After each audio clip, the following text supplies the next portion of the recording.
24-10, Tigers beaten by the Raiders yesterday to claim the minor premiership. Gee, that's great. Andrew Abdo is in a car or on a plane or wherever it is, but he's there for the presentation.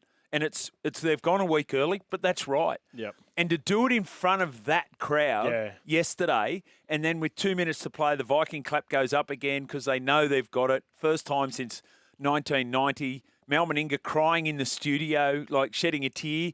Like, that is a great day in rugby league. You know what? Why it was important for yesterday, and I was thinking about this watching the presser this morning with regards to Ricky, and he's 100% right. Like, for us as players or people that have been lucky enough to play, without diminishing it now, I will talk it up, but before diminishing it, no one really cares at the back end of your career how many minor premierships you win. Absolutely. It's all about winning the premiership, right? Of course. But you know what it does? You know who's earned that?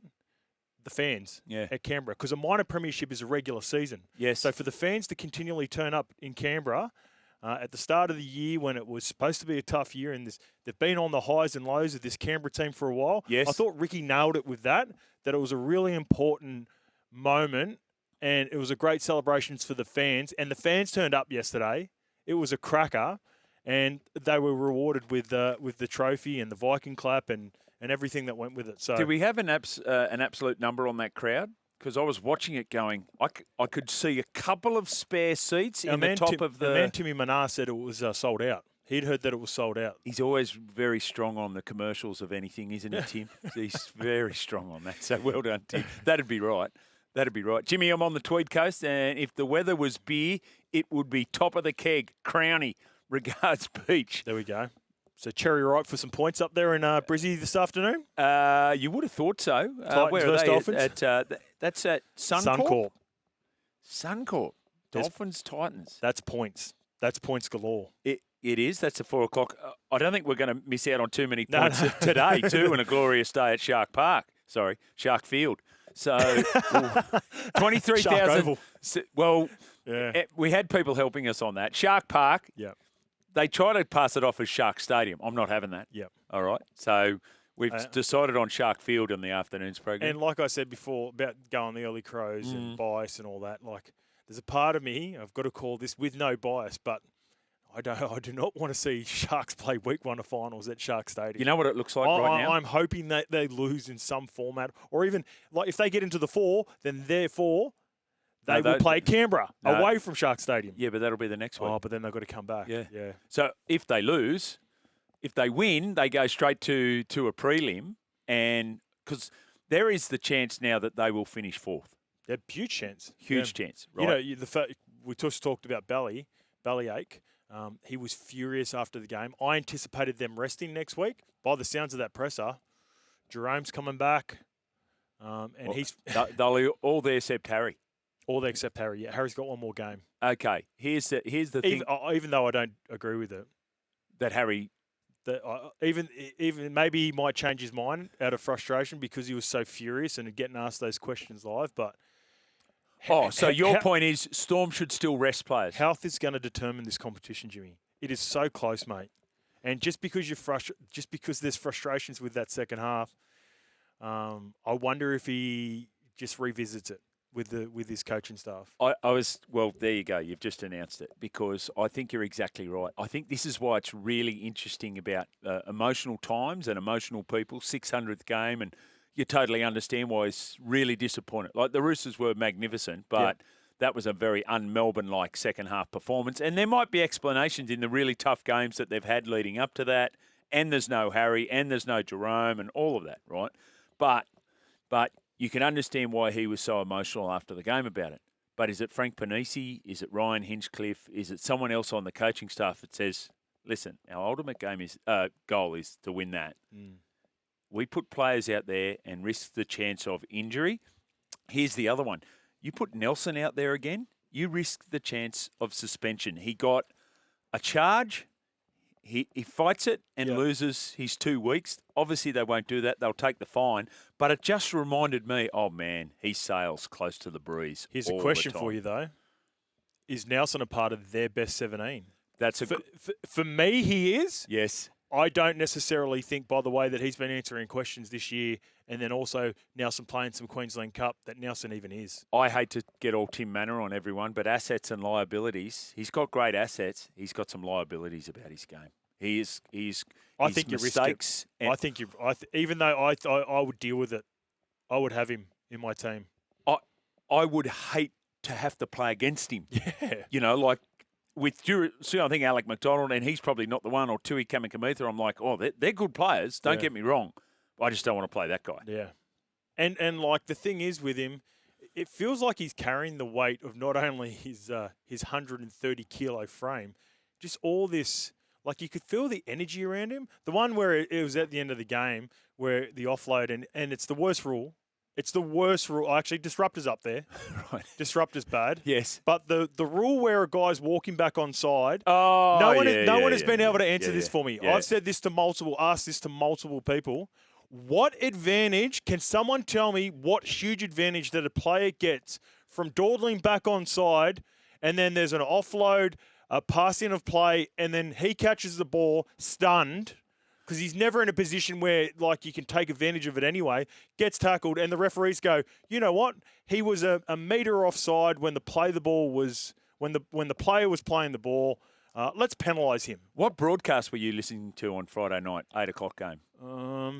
I was Fox, and I'm trying to remember whether it was Brandy or Mick Innes, and they said something about the rule. It was they Mick. said, Yeah, it was said the Mick. rule, and he said it's a horrible rule. It was Mick. It's right. It was 100% Mick. I was watching it on Fox. And he's right. It's like, did Nelson say, I'm going to stand here to give myself an unfair advantage to get this ball? And this is my point, Jimmy. And I've been asking this to a lot of people within the game who we watch a lot of footy, and we're around smart people and smart coaches. Not one person has been able to answer what huge advantage can you get by having a player line up in front of play the ball anyway. Yes.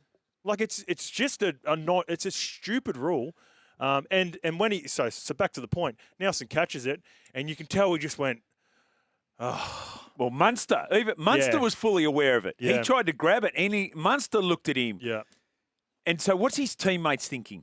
Well, see, that's what I mean. Like he's carrying this baggage of.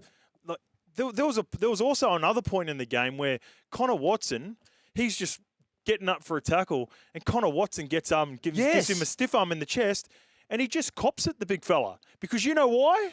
He's so worried about giving away a penalty. Like, Connor would never, and I love Connor. Yeah. I've had a lot to do with Connor over the years. Connor would not do that in the 90s, Jimmy. In the, 2010 before the rule. But you would not... I was looking at that going, show me the replay, because Connor Watson's not that player. No. Like, he's done something to Connor in the tackle. There was not much in it, mate. It was just a getting up sort of in the tackle, holding on, and Connor's getting up to fight and play the ball. Nelson gets up, and he just gets a palm from Connor, and I'm just going, there's part of me that felt sorry for him.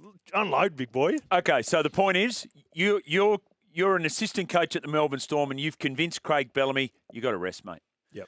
And so that means the Broncos stay in the top 4. So we've got to work out what are the Bulldogs going to do? Yeah, I've got all pretty much every team that doesn't need to play for positioning resting. What's Penrith doing? Resting. So we're going to have a really impacted. We had an impacted this round, especially Thursday night. You think even more? Even worse this weekend. I'm anticipating it. So do you see it as a significant problem? Yes, but it's an NRL problem, and we talked about it. Like, actually, you know what? We were discussing it yesterday with the loading, and I think the NRL should move to the AFL and rest players the week before, because that is, like I said, week before the first week of the finals. Yep. I think we should move towards that. So wild card round, courtesy of Joel Kane via Buzz Rothfield on that one. That's reared up its head. I won't say it's ugly, but it's back. I'm not. I've been against Sugar on this for a while as well. I don't like the wild card. I'm full rest. Rest. So the beauty of the wild card is you get content. Yeah. Right. You get pretty compelling content. The downside is that whoever wins that game are basically going to lambs to the slaughter the following week. Yeah. So you're actually not. So for example, this year, if they finish 7th and 8th, yep, the Panthers and the Roosters actually have a viable chance of pushing their way through to a grand final. I'm not saying they're going to win it, but based on form, they could push, and that's reflective of the form we've had from the top sides as well. They could push their way through to a grand final. If they had to play a wild card, 7th and 8th versus 9th and 10th, that rules them out for that. I agree 100%. So we have been shown since the rule come in and we changed the format that you can't win outside the top 4. Yep. Well, yeah, there hasn't been a winner outside the top 4. I don't think there will ever be a winner outside of the top 6 with that format. Well, the Does 7th that make and 8th. sense? The 7th and 8th. So, there's still, I still think there's a chance with the 5 and 6, but whoever has to play 7 and 8, 9 and 10, we'll just never ever win a competition. Never see it. So Never if it's about getting content for the extra weekend because we need to fill a couple of days, then I understand it. But basically, it becomes a top 6 final series, in my opinion. Totally. I'll tell you what. So if that's the case, so if all that plays in, Sharks win, but the Broncos win because they've rested the Melbourne Storm. Sharks will host the Roosters week 1 of the final at Sharkfield. Ooh, Sharkfield. Like, come on. And you know what the problem with that is? That the obvious replacement is Allianz Stadium, but that's the home ground of the Roosters. So that's unfair. I totally understand that. Yeah. Take it to Combank. Take it to a core. It's way out of the heartland for the Roosters and probably the same. But let us know, Sharks fans, are you open to that? Like, if I'm Dino Mezzatesta, I'm saying, and I know they've got the... Sorry, Dean is Sharks CEO. And I know they've got the hotel there that's owned by the NRL. So the NRL's probably going, oh, yeah, we'll fill it up. The rooms will be full for a couple of nights around that. And remember, all of the revenue goes to the NRL from the semi-finals. Gotcha. If I'm Dino, I say, yep, we'll give it up. I'll handle Craig Fitzgibbon. I'll handle him, but we'll give it up. But you got to give us something. You got to give us whatever more money you're going to make, because we can only fit 12,000 here. Yeah, gotcha. You're going to get 25,000 at Combank or 30,000 at a core. All right, slice us, help us somehow. Give us a hand getting some finance to build a start. Leverage it, because right now it's an absolute dud. Week 1 of the finals. Yeah, the worst part of. Look, there's still a lot to play out, Jimmy, right? We're going to see this game today. I haven't spoke to you about it. Both anticipating the Sharks' big win. We'll do it with their eyes closed. Yeah. Jules. I feel like remember that comment with the bunnies and Titans from the listener a couple of weeks ago? That has that feeling about it now. Well, all right. Well, I believe they'll get the 2 competition points. Can I put it that way? When you said it like that, I was like, I don't want to be a part of this now. I feel like I want to jump off. But yeah, so look, there's a lot of footy to play out. I think in my heart of hearts, the Broncos will most likely even still be able to hang on. Pending what happens at the Melbourne Storm. Yeah. But they could still beat a full-strength Melbourne Storm. Potentially. No doubt about it. If they don't turn over and make 16 errors in a game. And they don't lose 2 halves in the one play. Well, exactly. They lost one during the week. What do they do with that? You know, it's working. Do you know what the reports are? Like, is it as bad as we... No. Reports were that he still felt he was a chance for finals. Yeah. That Adam Reynolds said, no, I'll be right for finals. Yeah. So they finished top 4. They're going to have a game against Canberra in Canberra. They could win that. That would be... could win that. That would be my highlight of the weekend. I would love to see that game. And then, guess what? 2 weeks later, they've got a prelim at Suncorp. Who cares who they're playing? That is 53,000 people there to watch Reece and his teammates. That's what it's like. The 11-year-old boy from New Zealand in 1995 who wrote a letter to the All Blacks and said, "Rugby is a team game. All 14 of you, pass it to Jonah Lomu." He's a freak. He is a freak. He's unbelievable. I saw him live last week. I was in awe of that try that he scored. Yeah. It was awe-inspiring. Yeah. And you know what? Like, people always talk about the rocks and diamonds, and we'll break this down, this game. That game required rocks and diamonds. Do you know what I mean by that? No.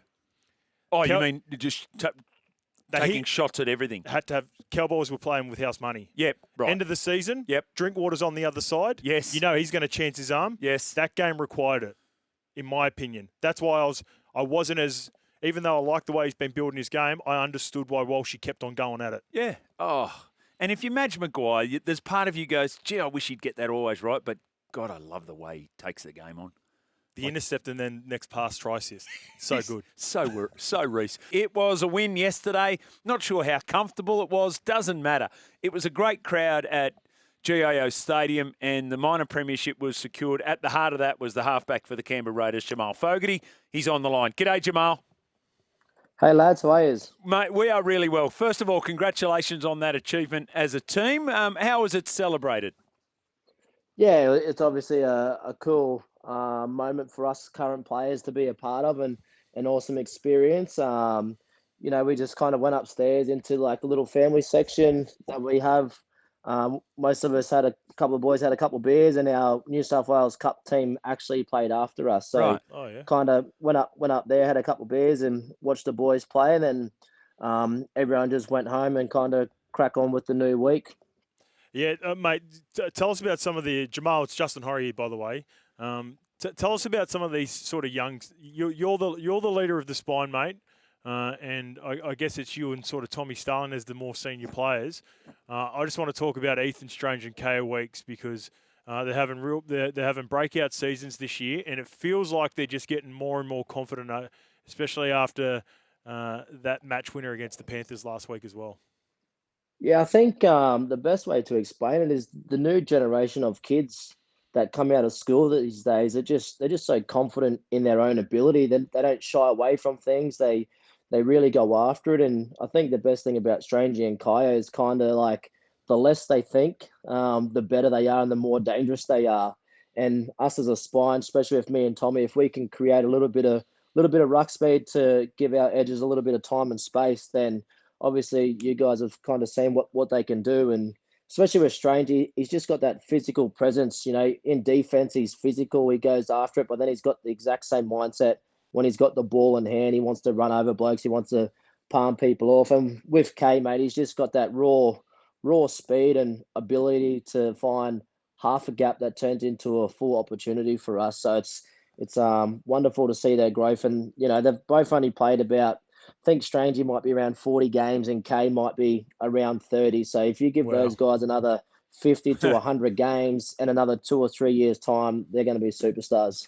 Speaking of the physical presence, mate, I was calling the game yesterday. How Ethan Strange was not only able to absorb that hit from Jarrell Skelton, who threw everything in the kitchen sink at him, but also Jarrell come off second best. Like, how strong is he, mate? Is he? I know I've played with players before, and he's obviously a strong ball runner, but some aren't necessarily strong in the gym. Does he tick all the boxes? Is he as strong as he looks? Nah, Strange is just a brick wall. Like, I think he's just got that natural strong strength, because every time I look at him in the gym, he's sitting down the far end on a bench press seat out in the middle of the aisle doing bugger all. So, I always look down and I was like, man, it's like he's got 5 kids going through a mid-crisis divorce or something down the end. But it must be nice to have genetics like that. And I'm the same. Like we were talking about this morning. It's like, when do you ever see a winger come flying in, jamming someone, and all of a sudden he's snoring on the ground, and we call Strangey Kid, and Kid just got up having a half giggle, tried to play on kind of thing. He's pretty tough for a young fella, Strangey. Oh, yeah. Shout out to a mate I used to play with, Peter Clark, who would sit on the leg extension machine, and we'd just talk to him because he was a great conversationalist. And whenever Ronnie Palmer looked over, he'd just push out a couple of leg extensions as if he was doing something. But beyond that, and he had a great physique and a very good player. Hey, Jamal, you're one of those interesting ones that took your time to get there. 26 years of age before you've cemented yourself as an NRL player, but now well and truly, and you're extending your career. We'll get to that very shortly. What lesson, or what would you say to those younger players, especially in your positions that do take time to mature, about reaching their goals and playing at the highest level? Yeah, I think with myself, mate, I used to play in the NYC Toyota Cup days, and when you transition out of that into NRL, you're just like, oh, how good's this? Training full time, it's just going to happen. And then all of a sudden, you probably stop working hard. You probably stop looking at all the little things that you aren't good at to keep improving. And then you find yourself in Queensland Cup. And that's pretty much what happened to me. And the best thing about that is I found my style of play when I was playing Queensland Cup, and I found my own identity and what I can bring to a team. And I was lucky enough that the Titans gave me an opportunity in 2020, and then Yeah. obviously to come down here under stick and to keep playing NRL. In my style too, obviously I'm a lot different to, there's a lot of halves in our comp, like Sammy Walker, for an example. He's off the cuff, just instincts, where I probably don't have that ability. I'm a lot more structured, and Yep. I'm a half that's not really going to run the ball a whole lot. I'm more about organising our middles to try and create a bit of time and space for my edges, because when I got edges like I do down here at Raiders, obviously there's no real point in no real point in me running the ball, but when you've got Kyo Weeks or Ethan Strange, if I'm defending that, I'm going, I hope Jamal runs the ball. I don't want Kyo and Strange and those guys to run the ball, you know what I mean? And that's how I think, and the way that I add value to the team is by communication and a kicking game, and I think I've evolved that over the years down here under Stick, and it's great to have someone like Stick really back my kicking game, and for me to mix up my kicking game as well. So it's been enjoyable. Very humble of you, Jamal, to think that in that fashion, but that's very team first in its orientation. What has Ricky Stewart said about this year? We heard the grab of him after the game and said, right, no one expects us to be here, so there's no pressure on us. But you've given yourselves a great opportunity. What has he said about first week of the finals? What has he said about winning grand finals? Yeah, to be honest, we haven't really spoken about, winning grand finals and all that. Our mindset from the preseason was just about, we just need to get rock solid fit. This is a style of football we're going to play. We need to get really consistent at it, because previous years we've played 2 or 3 good games and then we fall off a cliff and then we kind of get back on. So consistency was a real big thing. And ever since Vegas, it's all about what's next. How do we be consistent next week? And the message has really been the same throughout the whole year, and that's probably given us our consistency. So at the moment, obviously, we still got next week, play the Dolphins up there, and the message this week will be the exact same. We don't need to change anything just because where we are on the ladder and what time of the season it is. We just need to make sure we keep getting better at all those little 1%ers that us as teammates know and we can see. You're speaking about some of your teammates there before, Jamal. I think you got the best middle third in the competition this year, in Big Papa, Joey Tarps and Big Red. I thought he was my player of the match yesterday, calling the game. Tell us what it's like to just be able to play, like you said, sort of with all the strengths that you've got in your game, playing off the back of those back three.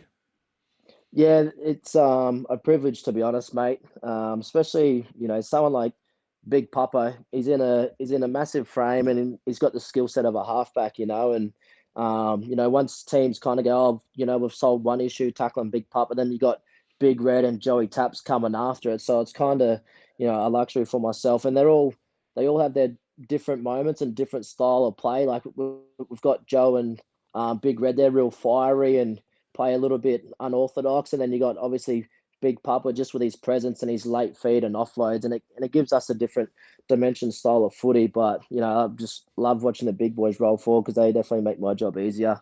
Yeah, and off the back of that, mate, Tom Starling's having a breakout year. I've been saying this for maybe about a month or so now. There's a young kid coming off the bench, Owen Paddy, and I'm calling him the closer for you guys. Like when he comes on, Tommy does all the heavy lifting for you, and Owen Paddy comes off the bench. Is he as good as we a lot of us think he is, mate? Like he looks like he's going to have a real big future in this game. Yeah, always is a great level-headed kid, mate. I don't want to put, too much pressure on him, but I see him something similar to a Harry Grant style of footballer. Yep.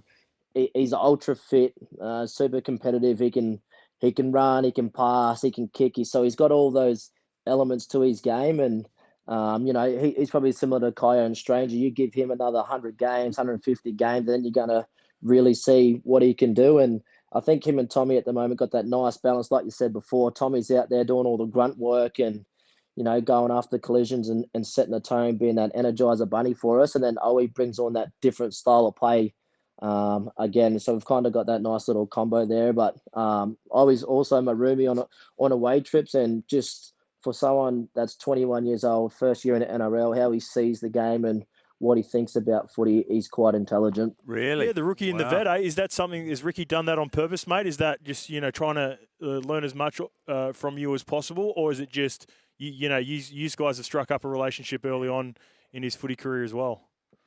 Yeah, well, at the start of the year, I had Strangey, and we're the complete opposite. He's a piece of paper in the wind, mate. He's a kind of go lucky dude. Like, night before, like if we have an away trip, I'll be like, oh mate, I'm getting up at 8 o'clock, gonna go have some brekkie, go for a walk, have a stretch. He'd be like, yeah, I'll come, and I'll get up, have a shower, and he's still asleep. His alarm's going off, and I was like, oh mate, like, do I wake him up or what's going on? And he actually came with me a couple of times, and then go and have brekkie and be like, oh bro, I'm going back to bed. I was like, what do you mean, mate? You just slept for 10 hours. So So Owen's more meshes with your routine. yeah, I think it's more that me and Owie are kind of on the same page, and yeah, more so that. Like, I love Strangey, but like, got to get a little bit of routine about your brother. Jamal, it's obvious, and we know that you're going to Manly next year on a couple of year deal. How do you compartmentalise that and put that to one side? And do you now watch Manly games? Do you keep an interest in that, or do you just keep it completely away? Yeah, I think the hardest part was probably telling Stick. Yeah. I made my decision. I rang Anthony Seibold, and then I just said, mate, I'd like to tell Stick tomorrow before you do anything with it. And didn't get much sleep that night because I was pretty nervous.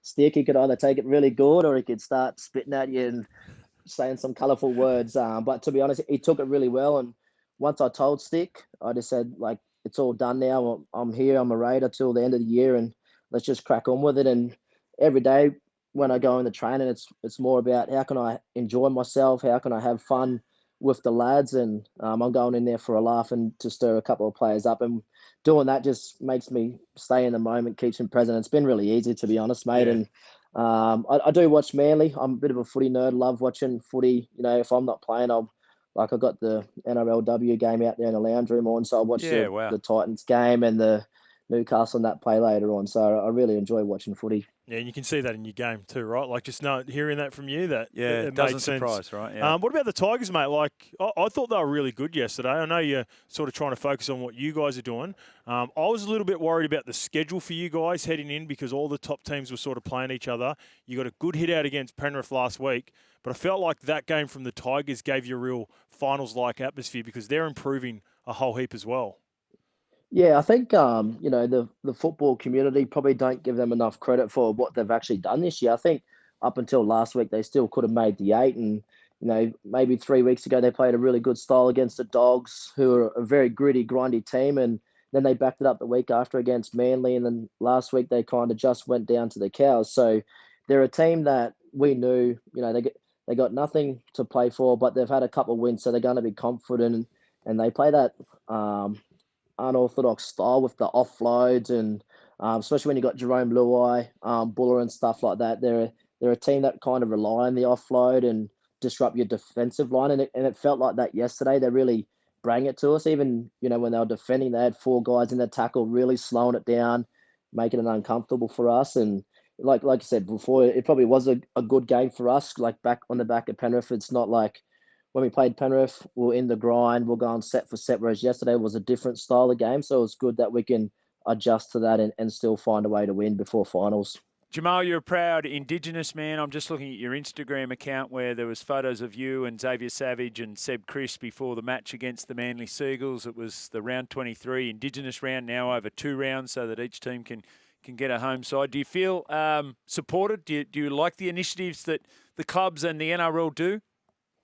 Yeah, I think they're doing a great job in that space, mate. I love the fact that it's shared over 2 rounds. That means each team gets to have a home game. But on the other side of it, I know Raiders kind of, when we were going through the designs, if we were to have an away game, a jersey would look like this. If we were to have a home game, then the jersey would look like that. So I love the fact that you can celebrate Indigenous round in your local community over 2 rounds. And I think the game's done a great job ever since it's been brought in, and I even know they've changed it so then the NRLW can have their Indigenous jerseys and stuff as well. So I think they're doing a great job in that area. Fantastic. And how's the new bub going, mate? That's very recent.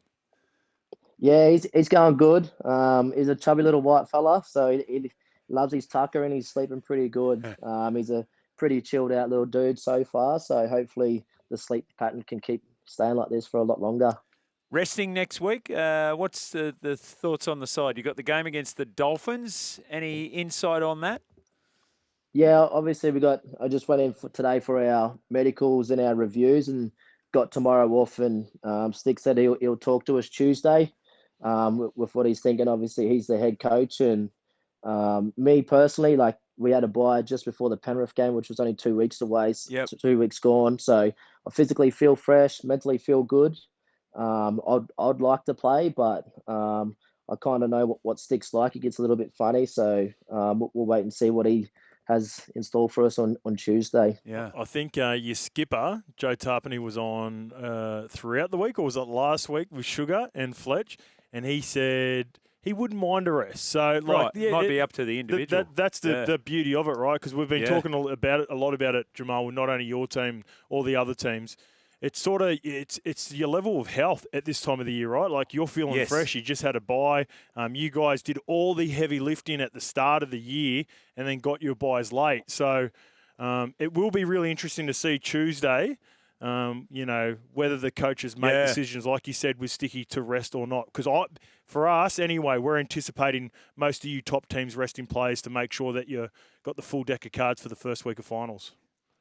Yeah, we've been pretty lucky all year, mate, with body health. I think we've only had a couple little niggles throughout the year. And obviously, Matty Nick is back playing New South Wales Cup last week and this week. And young Savelio Tamale played for us yesterday. So we've been very lucky to have 3 byes in the last 10 weeks. Yep.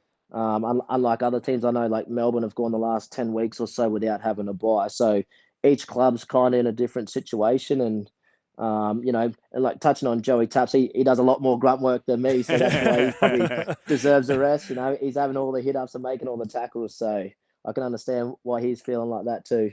Jamal, it's been a delight to speak with you. Congratulations on the minor premiership. You're a credit to yourself, your family, your club and your code, and we wish you all the very best for the remainder of 2025 and beyond.